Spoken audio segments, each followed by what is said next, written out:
উল্টো পাল্টা লোকের হাতে রাজ্যের দায়িত্ব দেওয়া তো মহারাজ খুব তাড়াতাড়ি বুঝতে পারবেন।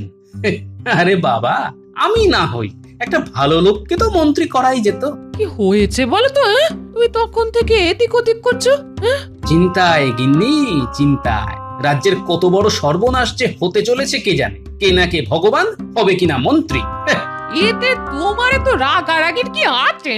রাগ হওয়াটাই তো খুব স্বাভাবিক গিন্নি, কারণ বিপদে পড়লে মহারাজ ঠিক সেই আমার ধুতির কাছা ধরেই টানবে।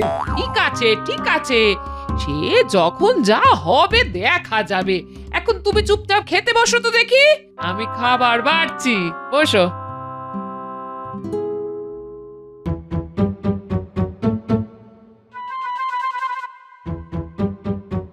মহারাজ, আপনি এত গভীরভাবে কি চিন্তা করছেন? কি আবার ভাববো? দেখতে পাচ্ছ না এখনো মন্ত্রী, সেনাপতি, গোপাল, রাজবৈদ্য আসেনি, তো চিন্তা তো হবেই। অত ভাবনা চিন্তা না করে রাজসভা শুরু করে দিন মহারাজ। না না না, সবাই আসুক, তারপরেই শুরু করব। সবাই না আসলে কোনো কাজের কথা বলাই যায় না, তাই অপেক্ষা করি। ওই এসেছে, পেট মোটা এসেছে। নিন মহারাজ, বরণ করে নিন। কি গোপাল, আজকে তোমার তো দেরি কেন? আর বলবেন না মহারাজ, আজকে গিন্নি মাছের টকটা যা বানিয়েছে কি বলো আমি। তাই আজকে একটু বেশি ভাত খেয়ে ফেললাম, আর খেতে খেতে দেরি হয়ে গেল মহারাজ। খাওয়ার জন্য দেরি হয়ে যায় যখন, তাহলে এত খাও কেন? আগে না খেলে এই নাদুস নুদুস চেহারাটা ধরে রাখবো কিভাবে বলুন? মন্ত্রী মশাইয়ের মতো পাটকাটি হলে তো হবে না।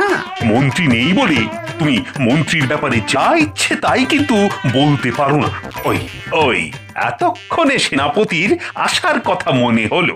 মহারাজ, মহারাজ সর্বনাশ হয়ে গেছে মহারাজ। সর্বনাশ? কি সর্বনাশ? মহারাজ, মন্ত্রীমশাই খাট থেকে পড়ে গিয়ে কোমর ভেঙে ফেলেছেন, আর মাথাতেও চোট পেয়েছেন। সে এমন চোট যে বাক শক্তি হারিয়ে ফেলেছেন, কোনো কথাই বলতে পারছেন না।